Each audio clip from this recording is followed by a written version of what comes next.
Hello hello hello mic testing 1 2 3 1 2 3 आवाज मेरी आ रही है। हे ऑल ऑफ यू, नमस्ते and welcome back to today's video. Yes, Pallavi Parihar. और आज मैं आपके लिए लेकर के आई हूं एक बहुत ही बढ़िया सा वीडियो। सीए फाउंडेशन लॉ के सारे case laws of the Companies Act 2013 का पूरा कंपाइलेशन अपने इस वीडियो में है।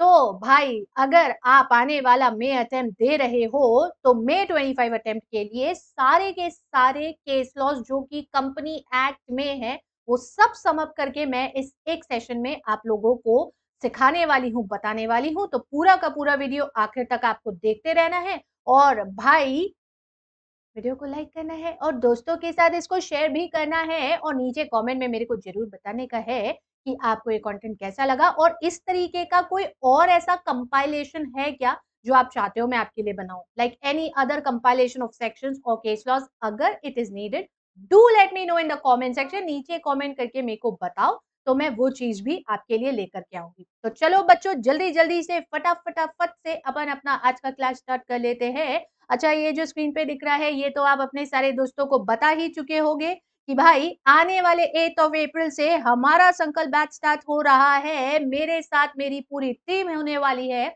और हम सब मिल करके 8 अप्रैल से सितंबर के लिए और जनवरी 26 के लिए क्लासेस शुरू करने वाले हैं।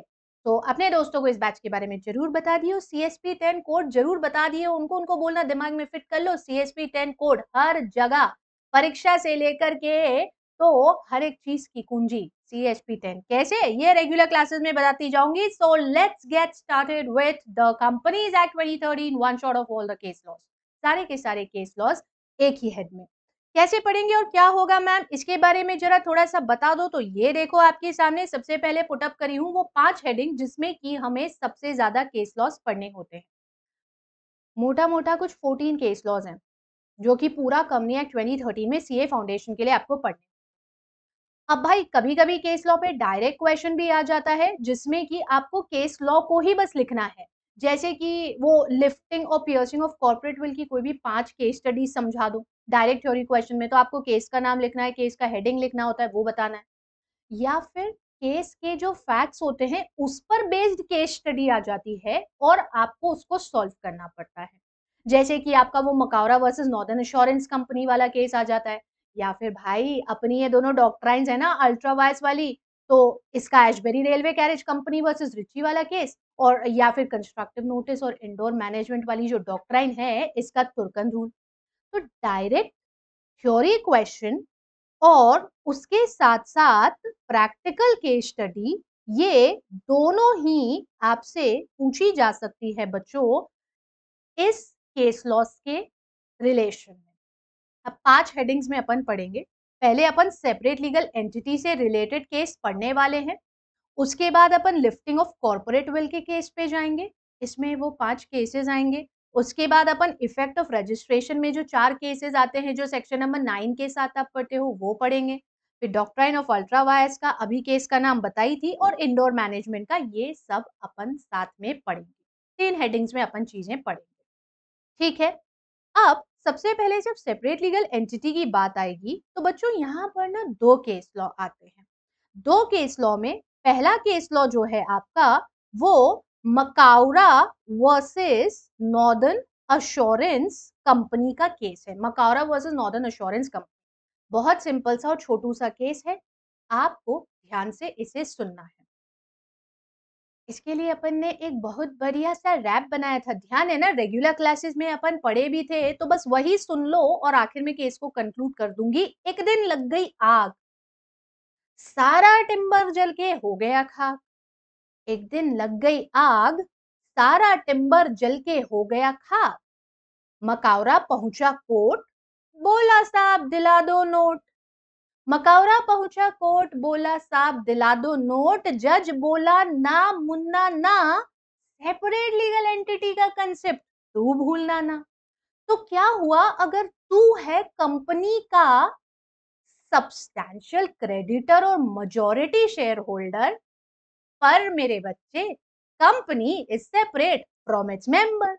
बस यही तो है पूरा अपना मकौरा का केस। वैसे तो अपन ने सारे केसेस के लिए ये सब चीज़ें बना रखी है, बट मकौरा का सबसे इंटरेस्टिंग है और पूरा जो केस है, वो इस रैप में, इस कहानी में खत्म हो जाता है। बस यही तुम्हें याद रखना है, ये पूरा का पूरा case Macaura versus northern assurance company का सेपरेट लीगल एंटिटी का अगर क्वेश्चन आता है, तो वहाँ पर ये केस कोर्ट करा जा सकता है।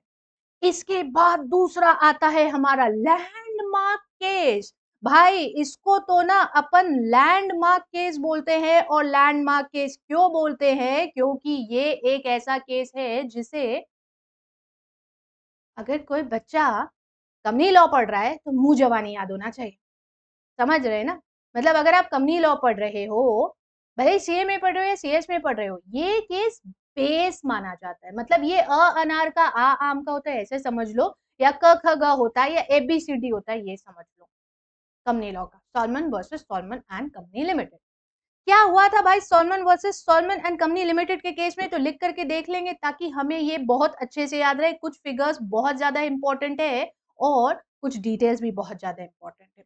तो भाई पहले थे एक ही भाई साहब, ये जिनका नाम था सॉलोमन। सॉलोमन चलाते थे अपनी खुद की एक प्रोपराइटरशिप, खुद की एक प्रोपराइटरशिप चलाते थे। अब इस प्रोपराइटरशिप में काम बहुत ही बढ़िया चल रहा था, इस प्रोपराइटरशिप में काम बहुत ही बढ़िया चल रहा था, लेकिन ये प्रोपराइटरशिप जिसमें कि भाई सोलोमन लेदर के शूज को मैन्युफैक्चर करते थे और बेचते थे, बाद में सोचते हैं क्यों ना मैं इसे कन्वर्ट कर लूं एक पब्लिक लिमिटेड कंपनी में, यानी कि पीएलसी में। ये पब्लिक लिमिटेड कंपनी बनाई जाती है और पब्लिक लिमिटेड कंपनी में ये भाई साहब जो थे, ये भाई साहब सोलोमन के साथ साथ आती हैं इनकी धर्म पत्नी, इनकी एक प्यारी सी बिटिया और इनके 4 सन्स, यानी कि इनके 4 बेटे, और इस तरीके से 7 लोग मिलकर के ये पब्लिक लिमिटेड कंपनी बना लेते हैं। हम तो पढ़ते हैं पब्लिक कंपनी में 7 मेंबर मिनिमम होते हैं, तो ये बना लेते हैं। अब जब ये प्रोप्राइटरशिप से बिजनेस पब्लिक लिमिटेड कंपनी को ट्रांसफर होता है, तो ये जो बिजनेस ट्रांसफर हुआ था बच्चों, इस बिजनेस ट्रांसफर की कुल वैल्यू आती है 38,782 पाउंड्स की। जाहिर सी बात है इंडिया में तो हुआ नहीं था, तो पाउंड्स ही आएंगे, इंडियन रुपी तो आएगा नहीं। इस 38,782 पाउंड्स को कुछ इस तरह से बांटा जाता है कि इस 38,782 पाउंड्स का पहला 20,000 के इक्विटी शेयर्स सोलोमन और उनकी फैमिली में बांट दिए जाते हैं। उसके बाद 10,000 के सिक्योर्ड डिबेंचर्स, जो अगेन सोलोमन और उनकी फैमिली में ही बटे हुए होते हैं, और बचा हुआ 8782 जो था उसको कैश में सेटल कर दिया जाता है। So this is how the business of the proprietorship gets transferred to the company. कुछ समय बहुत बढ़िया चलता है, सब कुछ बहुत अच्छा होता है, लेकिन थोड़े समय बाद भाई सोलोमन का दुकान का शटर ऑलमोस्ट गिरने की स्थिति में आ जाता है। डेट्स बढ़ जाती हैं, लाइबिलिटीज बढ़ जाती हैं, प्रॉफिट्स कम हो जाते हैं। फाइनली एक दिन ऐसा आता है जब ये भाई सोलोमन जो हैं, ये भाई सोलोमन डिसाइड कर लेते हैं कि मैं अपनी कंपनी को वाइंड अप कर दूंगा। ये भाई सोलोमन जो थे प्रोप्राइटरशिप से कंपनी पर आए, कंपनी बनाए, कंपनी बनाने के बाद सब कुछ बहुत चलता रहा बढ़िया सा कुछ समय तक, लेकिन थोड़ा समय बाद डिसाइड करे कि भाई अब तो लॉसेस बढ़ रहे हैं, डेट्स बढ़ रहे हैं, तो अब ऐसी सिचुएशन में कंपनी को बंद कर दिया जाए। तो कंपनी को बंद करा जाता है। कंपनी को बंद करने जाते हैं तो पता है क्या उस समय पे क्या होता है? उस समय पर कंपनी की जो असेट्स आती हैं और जो लाइबिलिटीज आती हैं, उनके फिगर कुछ इस तरह से थे। 7,000 पाउंड्स की एसेट्स निकलती है और 18,000 पाउंड की लाइबिलिटी निकलती है, जिस 18,000 पाउंड में से 10,000 पाउंड के ये सिक्योर डिबेंचर होल्डर्स थे, और ये 7,000 वाले जो थे ना बच्चों, ये सन्ड्री क्रेडिटर्स थे। सन्ड्री क्रेडिटर्स लिखते हो ना, ये सन्ड्री क्रेडिटर्स थे। अब ये सन्ड्री क्रेडिटर्स खड़े हो जाते हैं और बोलते हैं भैया सोलोमन और उनका परिवार तो एक ही था, ये सब लोग मिलकर के ही तो कंपनी बनाए थे। सोलोमन, उनकी धर्मपत्नी, उनकी प्यारी बिटिया और उनके 4 बेटे सब घर के लोग थे, इनके बीच में ये डिबेंचर बटे हुए थे, तो सोलोमन और कंपनी तो एक ही है। तो भाई ये जो पैसा है इसको हमें देके हमारी लाइबिलिटी सेटल करी जाए क्योंकि हम बाहर के लोग। केस फिर हाउस ऑफ लॉर्ड्स में जाता है और लॉर्ड मैकनॉटन ये कहते हैं कि भाई आप कैसे भूल गए कि कंपनी एक सेपरेट लीगल एंटिटी होती है। How can you forget the fact that a company is a separate legal entity. तो क्या हुआ अगर मकाउरा ही जैसे ये सोलोमन और उनका परिवार ने मिलकर कंपनी बनाया, कंपनी तो अलग है और सोलोमन अलग है। दूसरा सिक्योर्ड डिबेंचर्स हैं सोलोमन के पास, तो उनका नंबर तो वैसे भी सन्ड्री क्रेडिटर्स के ऊपर ही हो जाएगा क्योंकि जब वाइंडिंग अप का सीक्वेंस देखते हैं तो पहले सारे सिक्योर्ड क्रेडिटर्स जाते हैं फिर अनसिक्योर्ड क्रेडिटर्स जाते हैं। तो भाई तुम्हारा नंबर कहीं नहीं लगना है। Establishing the rule of separate legal entity in this landmark case of Solomon versus Solomon and Company Limited, Lord McNaughton decided that the entire assets of the company shall be used for the purpose of paying off the liabilities towards the secured debenture holders first and not the sundry creditors. ये आपके दो case laws है जो कि separate legal entity में आपने बहुत अच्छे से ध्यान रखना है। Macaura versus northern assurance company limited का और Salomon versus Salomon and company limited का। यहाँ से कहानी को आगे बढ़ाते because I do not want की सेशन अननेसेसरी बहुत ज्यादा लंबा जाए, तो हम सीधे बढ़ चलते हैं अपनी कुछ और केस स्टडीज के ऊपर। और अब जो केस स्टडीज हैं वो है लिफ्टिंग ऑफ कॉर्पोरेट विल वाली। अच्छा एक बात बताओ, ये घिबली मतलब लिफ्टिंग ऑफ कॉर्पोरेट विल वाली के एकदम बीच में बोली ये घिबली, कैसा लग रहा है? वैसे बहुत चल रहा आजकल, सारा का सारा लोग हर जगह घिबली इमेज जनरेट करे जा रहे। तो मैंने सोचा क्यों ना मैं भी कर लूं, तो मैंने भी ये इमेज बनाया। मुझे नीचे कमेंट में बताओ तो ये इमेज कैसा लग रहा है, मैं ज्यादा अच्छी लगती हूँ या ये गिबली इमेज ज्यादा अच्छा है? बताना जरूर पक्का से कमेंट में। Taking you to the second part जहां पर हम लिफ्टिंग ऑफ कॉर्पोरेट विल की केस स्टडीज पढ़ेंगे और ये है वो 5 केस स्टडीज। हेडिंग लिखी हूँ, केस के नाम नहीं लिखी हूँ। उधर बैठे बैठे प्रिडिक्ट करना मुझे बड़ा अच्छा लगेगा अगर आपने इनको प्रिडिक्ट कर लिया तो, मुझे बड़ा अच्छा लगेगा अगर आपने इनको प्रिडिक्ट कर लिया तो। बट मैं तो आपको पढ़ा ही रही हूँ, ये 5 केस हेडिंग्स है बच्चों। अगर ऐसा कोई थ्योरी क्वेश्चन आया जिसमें पांचों मेंशन करनी पड़ी तो केस का हेडिंग जरूर लिखना। पहले हेडिंग लिखना, उसके आगे केस का नाम लिखना और फिर एक्सप्लेनेशन देना। 5 चीजें होती है। हम कॉर्पोरेट विल को तब तब लिफ्ट करते हैं जब जब कंपनी का लीगल कैरेक्टर डिटरमाइन करना पड़ता है और यहाँ केस आता है डाइमलर रबर कंपनी का।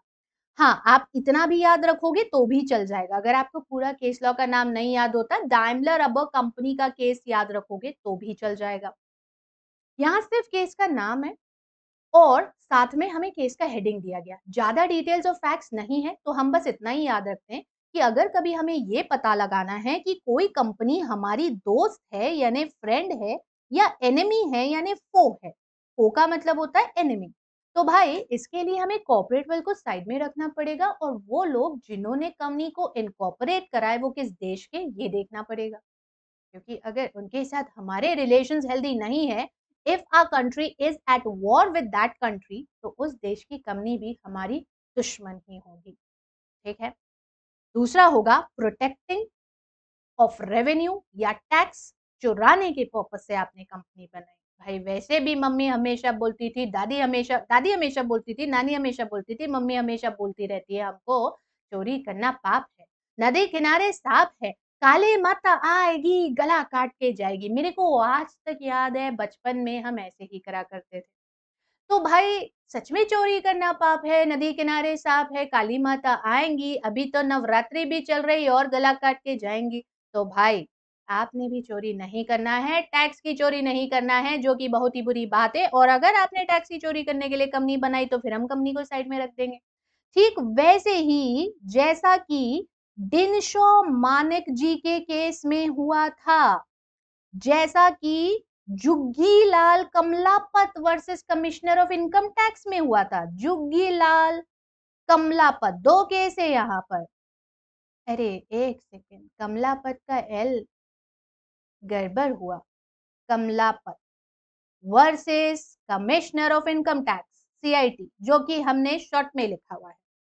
तो डिनशॉ मानेक जी के केस में ना भाई साहब ने कुछ फर्जी कंपनी बनाई इनको जो इनकम स्टॉक मार्केट से होती थी डिविडेंड और इंटरेस्ट के नाम पर, उस पैसे को कंपनी में लगाया और बाद में कंपनी से लोन के नाम पर वो पैसा वापस ले लिया, लोन्स एंड एडवांस दिखाकर। तो भाई अगर आप टैक्स चुराने के पर्पज से या अगर अपने रेवेन्यू को इधर उधर घुसाने के पर्पज से कि वो टैक्स अथॉरिटीज की नजर में ना आए कंपनी बनाएंगे, तो फिर कंपनी का कॉर्पोरेट वेल्थ साइड में रख देंगे, इसको हटा देंगे और कल्प्रेट को पनिश करेंगे। यहाँ भी ऐसा ही हुआ। यहां से आगे बढ़े तो लीगल ऑब्लिगेशन को अवॉइड करने के लिए कंपनी अगर बनाई तो भी गलत होगा, हमने ये समझा था। और यहां पर आता है वो केस जो वर्कमैन एम्प्लॉयड इन एसोसिएटेड, ये गैप रखना यार, है कंफ्यूज ना होना, रुको चलो मैं इसको थोड़ा सा हटाई हूं यहां से। वर्कमैन एम्प्लॉयड इन एसोसिएटेड, आप साथ साथ में लिख लेना इनको, बहुत अच्छा रहेगा। Associated rubber industries versus associated rubber industries of Bhavnagar. ठीक भाई, कंपनी बनाई, ठीक भाई, नाम तक ठीक। अब आगे कंपनी बनाई, कंपनी बना करके बोनस का जितना पैसा कर्मचारी को बांटना था उसको कंपनी की कैपिटल में लगाई। कंपनी बनाई, बोनस का सारा पैसा चुराई और चुरा के कंपनी के कैपिटल में लगा दी और बोले साहब हाथ खाली है, इस बार कंपनी के पास बोनस के नाम पर पैसा देने के लिए कुछ भी नहीं। तो for your knowledge and your kind information, जिसको आप अपनी भाषा में जनरेशन जेड की भाषा में FYI कहते हो ना, FYI कहते हो ना, है ना, बताओ तो ये FYI जो है ना, इसके हिसाब से bonus is a legal obligation. हमारे देश में एक एक्ट चलता है बच्चों, payment of bonus act. CA के सिलेबस में नहीं पढ़ाते, सीएस के सिलेबस में पढ़ाते हैं, लॉ का जो LLB LLM होता है इसमें पढ़ाते हैं। भाई अगर आप एक निर्धारित सीमा तक के कर्मचारियों को अपने पास इंप्लॉय करते हैं, if you have a certain number of employees employed in your organisation, then bonus is there right and your legal obligation, employer का लीगल ऑब्लिगेशन। और अगर आप अपने लीगल ऑब्लिगेशन को बचाने की कोशिश करोगे तो लॉ तो पनिश करेगा ही ना, कॉलर तो पकड़ेगा ही ना, गला तो पकड़ेगा ही ना। तो बस बिल्कुल ऐसे ही हुआ था, workman employed in associated rubber industries versus the associated rubber industries of Howrah. ठीक है, समझ गए इतना। चौथे पॉइंट पर आते हैं, तो चौथा केस सब्सिडरी बनाने वाला भाई मर्चेंडाइज ट्रांसपोर्ट कंपनी का case versus British transport association. Short में भी लिख सकते हो। अगर आपको पूरा केस नहीं याद आए तो जैसे मैंने दाइमलर रबर कंपनी का बोला है वैसे ही मर्चेंडाइज ट्रांसपोर्ट कंपनी भी लिख सकते हो बच्चों, चल जाएगा इतना। Merchandise transport company versus British transport commission में सब्सिडरी कंपनी बनाता है एक कंपनी, क्योंकि उसको पता था एज अ कंपनी उनको ना ट्रांसपोर्ट का लाइसेंस नहीं मिलने वाला। ट्रांसपोर्ट मतलब एक शहर से एक स्टेट से दूसरे स्टेट जो ट्रक पे सामान बेचते हैं ना, वो ट्रक ट्रक जिनके पीछे मस्त मस्त वाले कोट लिखे हुए होते, कितनी बार देखे होगे तुमने, बुरी नजर वाले, तेरा मुंह काला, और पता नहीं क्या क्या भाई लिखे होता है उसके ऊपर, कभी कभी तो बहुत ही धांसू और मस्त कोट होते हैं वो। तो एसी ट्रांसपोर्ट कंपनी थी, इनको ना गवर्नमेंट का लाइसेंस चाहिए था, बट इन्होंने कुछ घपले करे होंगे या कुछ करा होगा, इनको इनको मिलना नहीं था वो। अब इनको मिलना नहीं था, ये इनको पता था, तो ये क्या समझदारी करते हैं, एक सब्सिडरी कंपनी बनाते हैं। अब भाई सब्सिडरी कंपनी तो हम पढ़े, 2 clause 46 and 2 clause 87 holding and subsidiary की डेफिनेशन हम पढ़े और जानते हैं कि सब्सिडरी कंपनी वो होती है जिसमें कोई दूसरी कंपनी या तो composition of board of directors को कंट्रोल करती है और या फिर उनकी जो पेरअप शेयर कैपिटल है उसके 50% से ज्यादा की कैपिटल को होल्ड करती है। तो ऐसे में वो दूसरी कंपनी सब्सिडरी बन जाएगी और जो होल्ड कर रहा है वो होल्डिंग हो जाती है। अब यहाँ पर होल्डिंग कंपनी को लाइसेंस नहीं मिलना था, तो ये क्या करते हैं भाई, ये ना एक सब्सिडरी कंपनी बना लेते हैं और सब्सिडरी कंपनी के नाम पे लाइसेंस के लिए अप्लाई करते हैं।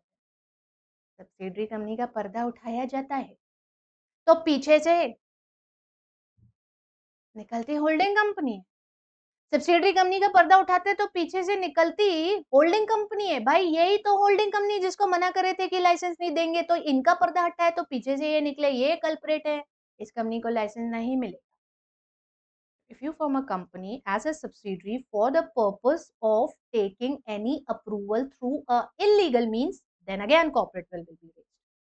एंड लास्ट वाला केस जो यहां पर आता है फ्रॉड या इम्प्रॉपर कॉन्डक्ट के लिए या लॉ के पर्पस को डिफीट करने के लिए अगर आप कंपनी बना रहे हो, Gilford Motor Company versus Horne, Gilford Motor Company versus HOR, Horne, इसको अपन शॉर्ट में कहते हैं हॉर्न। तो धोखा देने के लिए, इम्प्रॉपर कंडक्ट कर रहे हैं, कंपनी के नाम का फायदा उठा करके लॉ के प्रोविजंस को डिफीट करें, क्योंकि भाई कंपनी तो अलग है, हम तो अलग है, तो हम तो कुछ भी कर सकते हैं कंपनी के पीछे छुप करके। नहीं भाई, कंपनी के पीछे छुप के कंपनी का मास्क लगा के कुछ नहीं कर सकते, मास्क को हटा दिया जाएगा और जब मास्क को हटाया जाएगा तो जो कल्प्रिट होगा उसको पनिश कर दिया जाएगा। तो ये ना सोचे मास्क के पीछे छुप जाएंगे। ये वो 5 केसेस हैं जो सेपरेट लीगल एंटिटी के बाद लिफ्टिंग ऑफ कॉर्पोरेट विल में याद रखने। 2 चीजें पढ़ ली। तीसरा हेडिंग अपना जो आता है वो है इफेक्ट ऑफ रजिस्ट्रेशन का। कैसा लगा मेरा जुगाड़?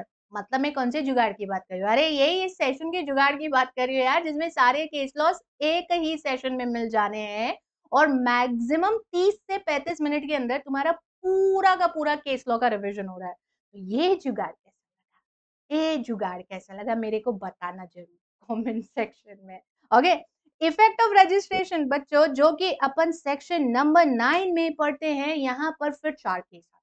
इफेक्ट ऑफ रजिस्ट्रेशन में 4 केस हमें पढ़ने होते हैं और वो 4 केस बस ये जुगाड़ वाली दीदी के बाद के अगले पेज पर है।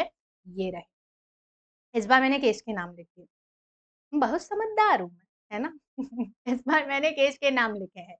पहले मैंने केस के हेडिंग लिखे थे, सारे केस के नाम आपको रिवाइज करवा दिए साथ में। इस बार मैंने केस के नाम लिख दिए हैं और केस के अंदर का कंसेप्ट अपन रिवाइज कर लेंगे।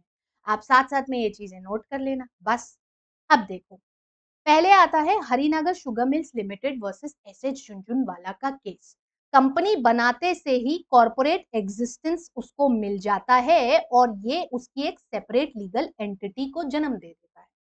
जैसे ही कंपनी का इनकॉर्पोरेशन होता है, इमीडिएट आफ्टर इनकॉर्पोरेशन, जैसे ही कंपनी का इनकॉर्पोरेशन होगा, अरे भाई रुको जरा, सब्र करो। हाँ, जैसे ही कंपनी का इनकॉर्पोरेशन होगा, जैसे ही कंपनी को सर्टिफिकेट ऑफ इनकॉर्पोरेशन मिलेगा, वैसे ही वो एक सेपरेट लीगल एंटिटी हो जाती है which generates a corporate existence and this means it is completely separate from its members. ये अपने मेंबर्स से पूरी तरह अलग होती है। ऐसा हमें Harinagar sugar mills limited versus S Jhunjhunwala साहब के केस में बताया गया। इसी रजिस्ट्रेशन के इफेक्ट पर ऑलमोस्ट सेम लाइंस में आने वाला state trading corporation of India versus CTO यानी कमर्शियल टैक्स ऑफिसर का जब केस आता है, तो भाई ये एसटीसी यानी state trading corporation versus CTO यानी कि कमर्शियल टैक्स ऑफिसर के केस में भी हमें यही बताया गया कि जैसे ही एक कंपनी का इनकॉर्पोरेशन होगा, ये इनकॉर्पोरेशन एक सेपरेट लीगल एंटिटी को बर्थ दे देगा। This is the birth of a separate legal entity. And being a separate legal entity, a company has its own distinct identity. और डिस्टिंक्ट आइडेंटिटी का मतलब ये होता है कि कंपनी अपने नाम पर इन इट्स ओन नेम, आई10 बोलती हूं मैं इसको, आई10 गाड़ी Hyundai की, वैसे आई10 in its own name properties खरीद बेच सकती है, सेल, डिस्पोज ऑफ और purchase properties. It can contract, it can enter into contract, people can enter into contract with it, it can sue and be sued in its own name, सब कुछ अपने नाम पे कर सकती है सेपरेट लीगल एंटिटी बन के।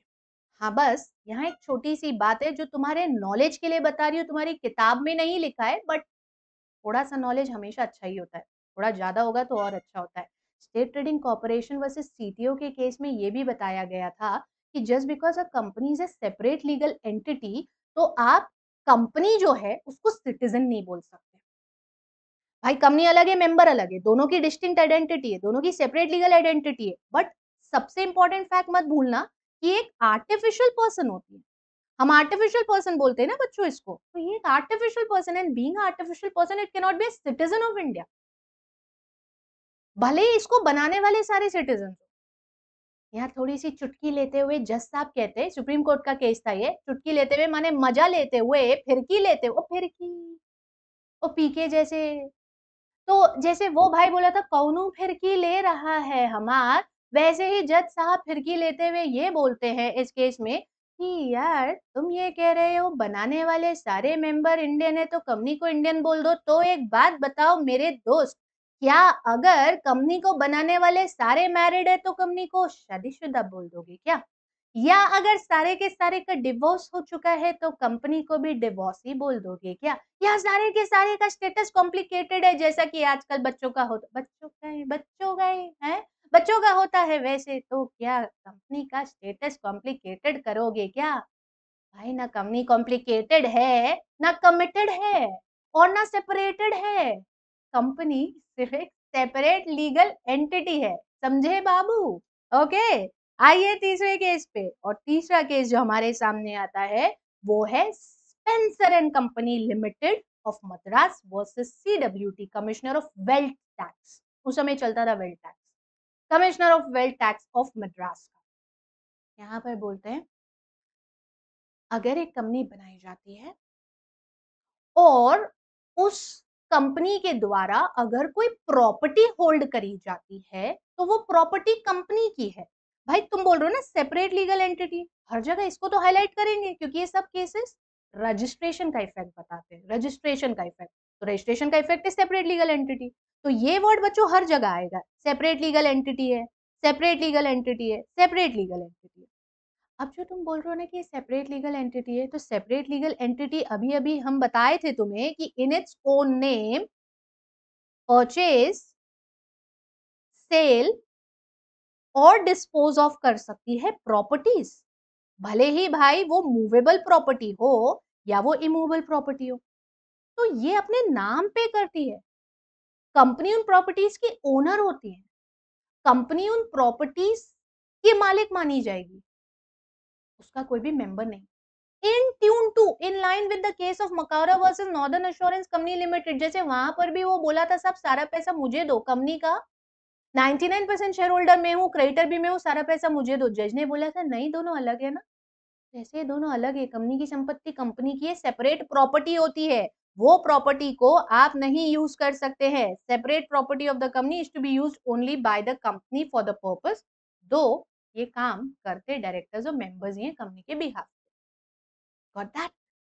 And heading on to the last case जो यहाँ पर आता है, heavy electrical union versus state of Bihar का। इसमें तो भाई बिहार सरकार को ही ले आए, बिहार सरकार को ही ले आए। बोले अगर किसी कंपनी की शेयर होल्डिंग गवर्नमेंट की है तो कंपनी गवर्नमेंट होती है माना, ये तो हम पढ़ते ही हैं सेक्शन नंबर 2 के क्लॉज 45 में हम गवर्नमेंट कंपनी पढ़ते हैं। 51% से ज्यादा की शेयर कैपिटल अगर सेंट्रल गवर्नमेंट या स्टेट गवर्नमेंट या कॉम्बिनेशन ऑफ गवर्नमेंट के पास, तो अगर शेयर होल्डिंग गवर्नमेंट की है तो कंपनी गवर्नमेंट है ये माना।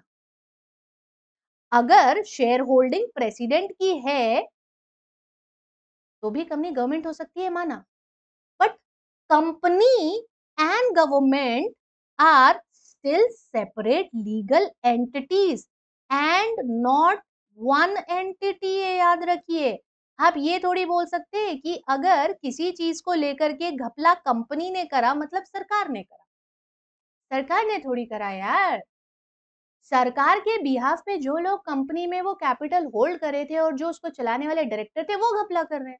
तो just because the share holding of a company और the majority of the share holding of a company is with the government of Bihar, और मे बी इवन अगर प्रेसिडेंट ऑफ इंडिया भी होल्ड कर रहे हैं, तो आप ये नहीं बोल सकते हैं कि ये दोनों एक एंटिटी हो गए। ये दोनों उसके बावजूद भी सेपरेट लीगल एंटिटी होंगे, एक नहीं माने जाएंगे।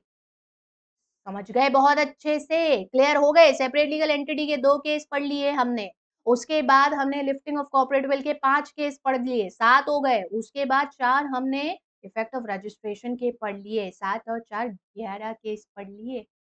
और अब इसके बाद बढ़ रहे हैं हम बस हमारे आखिरी 2 केसेस के ऊपर, और ये जो 2 केसेस है ये है भाई हमारी 2 बहुत ही शानदार popular doctrines, doctrine of ultra vires and doctrine of constructive notice and endowment. जब बात अल्ट्रावायलेट्स की आती है, हम बहुत अच्छे से जानते हैं कि अल्ट्रावायलेट्स का मतलब होता है बियॉन्ड द पावर्स। मुझे पता, मेरे बोलने के पहले ही उधर बैठे-बैठे बोल चुके होगे अब तक। बोल चुके ना? हाँ मैम, अल्ट्रावायलेट्स मतलब बियॉन्ड द पावर्स, मुझे पता है। बोल चुके हो। बस एक काम और करो, ज़रा अपने शोल्डर्स को टैप करो और अपने आप को शाबाशी दो। वाह भाई वाह! तेरे को ये याद है। Okay. Doctrine of ultra vires beyond the powers. Ashbury Railway Carriage Company, Ashbury Railway Carriage and Iron Company versus Riche भाई का केस यहाँ पर आता है। भाई केस बड़ा सिंपल सा था, इंटरेस्टिंग सा था। एक कंपनी रेलवे लाइन डालने के लिए फाइनेंस प्रोवाइड करने का काम करती है। बाद में मुद्दा ये उठाया जाता है कि ये काम करना तो उनके मेमोरेंडम ऑफ एसोसिएशन के मेन ऑब्जेक्ट क्लॉज में था ही नहीं, एंड देयरफॉर ये जो चीज है ये इनके ऑब्जेक्ट के बाहर है। मेजॉरिटी शेयर होल्डर भी रेटिफाई कर दे तो अल्ट्रावाइस एक्ट कभी रेटिफाई नहीं होते। रिची साहब कोर्ट पहुंचते हैं और बोलते हैं साहब इनका जो मेमोरेंडम ऑफ एसोसिएशन है उस मेमोरेंडम ऑफ एसोसिएशन में वर्ड यूज हुआ है जनरल कॉन्ट्रैक्टर्स ऑब्जेक्ट क्लॉज में, और जनरल कॉन्ट्रैक्टर्स में तो सारी चीजें आ जाती है। इनका ऑब्जेक्ट क्लॉज बोलता है कि ये जनरल कॉन्ट्रैक्टर है और सारा काम कर सकते हैं, तो इसके लिए पैसा जो इन्हें दिया गया रेलवे लाइन डालने के लिए वो सही था। इन्होंने बियॉन्ड द पावर जाके कुछ नहीं करा और अब इनको बोलिए कि इस चीज को रीपे करें। यहाँ पर कोर्ट का फाइनल डिसीजन ये आता है, हाउस ऑफ लॉर्ड्स का डिसीजन, क्योंकि हमारे देश में कोर्ट बोलते हैं, यूएस में यूके में हाउस ऑफ लॉर्ड्स बोलते हैं, तो एचओएल हाउस ऑफ लॉर्ड्स का डिसीजन ये आता है, नहीं भाई, जो टर्म जनरल कॉन्ट्रैक्टर है ये जनरल चीजों के लिए होता है। General contractorship does not mean GC, या जनरल कॉन्ट्रैक्टरशिप का बिल्कुल, ओए, जनरल कॉन्ट्रैक्टरशिप का बिल्कुल ये मतलब नहीं होता है। It does not mean mechanical task. और भाई रेलवे लाइन डालना एक मैकेनिकल टास्क होता है।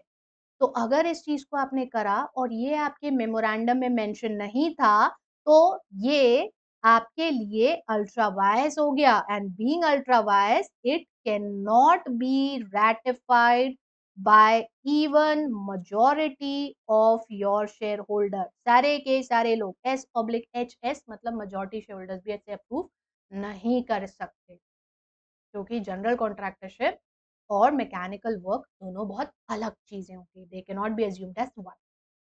Got this? ठीक। इसके बाद आता है अपना लास्ट केस, और ये लास्ट केस जो है ये है डॉक्ट्राइन ऑफ कंस्ट्रक्टिव नोटिस और इंडोर मैनेजमेंट का। हम बहुत अच्छे से जानते हैं कंस्ट्रक्टिव नोटिस और इंडोर मैनेजमेंट दोनों हमसे दो बहुत अलग बातें कहते हैं, लेकिन दोनों बहुत जरूरी। कंस्ट्रक्टिव नोटिस ये कहता है कि कोई भी आउटसाइडर कंपनी के साथ डील करेगा तो he or she should have the knowledge of the powers of the company. Outsider should have knowledge कि कंपनी वो काम करने के लिए ऑथराइज है या नहीं है। भाई ये तुम पहले से चेक कर लो, किसी के साथ अगर कोई डील कर रहे हो तो वो कंपनी के पास काम करने की परमिशन है या नहीं, ये चेक कर लो। और इंडोर मैनेजमेंट साथ साथ में ये बोलता है कि आउटसाइडर बाहर से ये सब चीजें तो चेक कर सकता है। हमने उसके हेल्प के लिए कंपनी एक्ट का सेक्शन 399 ये बोलता है मैक्सिमम चीजें जो कि कंपनी की हैं वो सब ना पब्लिक डॉक्यूमेंट्स के नाम पर पब्लिक पोर्टल में अवेलेबल होती हैं, और वो अवेलेबल होती है mca.gov.in की वेबसाइट पे। तो भाई यहाँ पर एक बहुत नॉमिनल सी फी का पेमेंट करके तुम किसी भी कंपनी की बैलेंस शीट चेक कर सकते हो। किसी भी कंपनी ने जो अलग-अलग तरह के रिजोल्यूशन पास करे होंगे उन सब की डिटेल निकाल सकते हो। उसके प्रॉफिट एंड लॉस अकाउंट देख सकते हो। मैक्सिमम चीजें पब्लिक डॉक्यूमेंट होती है, memorandum, article, certificate of incorporation, सब। तो ये तुम सब चेक कर सकते हो। तो तुम चेक करो, being an outsider you should have the knowledge of all these things. But साथ ही साथ outsider can also not interfere in everything. भाई हर चीज में थोड़ी ना इंटरफेयर कर सकते हैं। Interfere in internal management, company का इंटरनल मैनेजमेंट इज द घर की बात। मम्मी कैसे डांटती है हमें अगर हम घर की बात किसी को भी जाकर के बता देते, तो बोलते ना, टांग दो घर का इज्जत को झंडे पे, बताइए सबको जाकर के। कितना डांट पड़ता है, होता है क्या? हमारे साथ, मेरे साथ तो होता था बचपन में, जब हम थोड़े से छोटे बच्चे थे, अकल के कच्चे थे, चीजें समझ में कम आती थी, घर की सारी बात हम जाकर बाहर बोल देते थे, फिर मम्मी पापा से डांट पड़ती थी, तुम कितने बदमाश बच्चे हो, घर का सारी बात क्यों बाहर बोल देते। घर का बात तो घर में ही रहना चाहिए ना, और बाहर वाले को भी इंटरफेयर करने की परमिशन नहीं होती। भाई हमारे घर की बातें हम देख लेंगे। तो ये डॉक्ट्राइन ऑफ कंस्ट्रक्टिव नोटिस और इंडोर मैनेजमेंट दोनों तरह से ऑपरेट करता है। कंस्ट्रक्टिव नोटिस जो है वो एक तरीके से कंपनी को प्रोटेक्शन देता है ये कह करके कि भैया ये आउटसाइडर की जिम्मेदारी है कि वो चेक कर ले कि कंपनी किसी काम को करने के लिए ऑथराइज है या नहीं। और इंडोर मैनेजमेंट आउटसाइडर को प्रोटेक्शन दे देता है कि भाई मैं हर चीज में तो इंटरफेयर नहीं कर सकता, तुम्हारे घर का मामला घर की बात है, मैं हर चीज में तो इंटरफेयर नहीं कर सकता। दोनों में बैलेंस रखना पड़ेगा।